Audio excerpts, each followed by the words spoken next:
Hi, my name is Thomas Nielsen. I'm a student at BYU, Idaho. I have been asked to reverse engineer a website as well as its database for a project for school. So I have chosen the Church of Jesus Christ of Latter-day Saints Scripture Library to do so.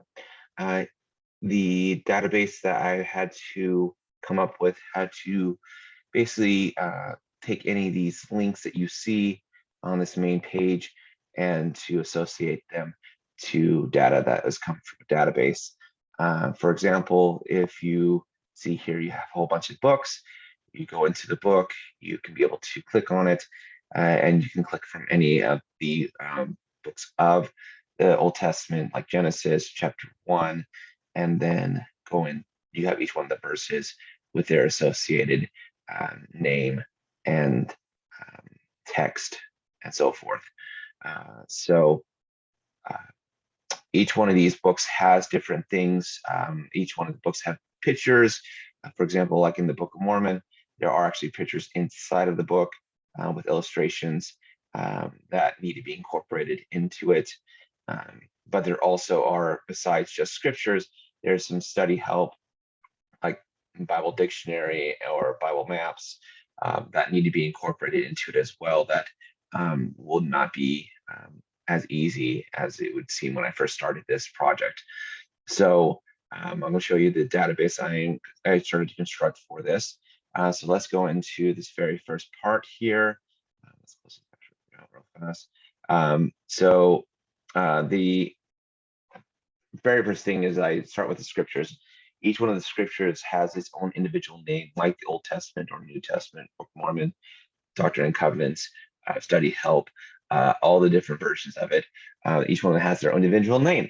And so that's each one of them also, if we click into this, each has its own individual primary key that is associated to it. And it increments it from that. The next thing I have each one of the books inside of said scripture. The scripture, it doesn't necessarily have to be like Genesis or First Nephi. It might be a heading or an article or even a picture. As I said here, there's a picture name, but it doesn't have to have a picture name. Actually, this should be not void.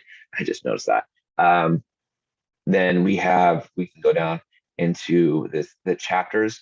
I just discovered that I couldn't just have the chapter names be integers. They actually have to be characters, just because the other things like the study help and such, they don't have chapter 1, chapter 2, chapter 3.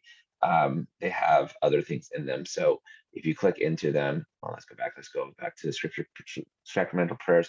You have these other links that you have to click into. And those ones have databases, that would be not chapter 1 or chapter 2. So that's what I had to discover. Then they also have their associated photos, and each one of these actually have their photos to them, except the primary one. And then finally, the verses.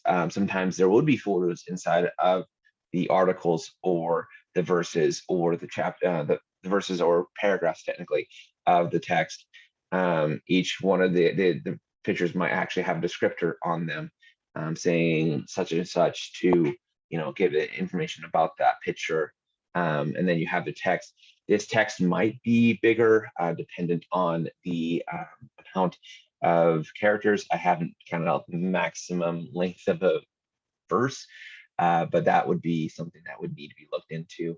But the overall thing, there might be other things on this ERD that I'm missing. The entity rational database. Sorry, I had a brain fart. That maybe needed added. But this is all I was able to therefore glean from what I was able to get. There may be more things as I learn more about databases I may have to put into here, but as for now, this is what I was able to glean out of that website that I could be able to add. As always, have a great day all.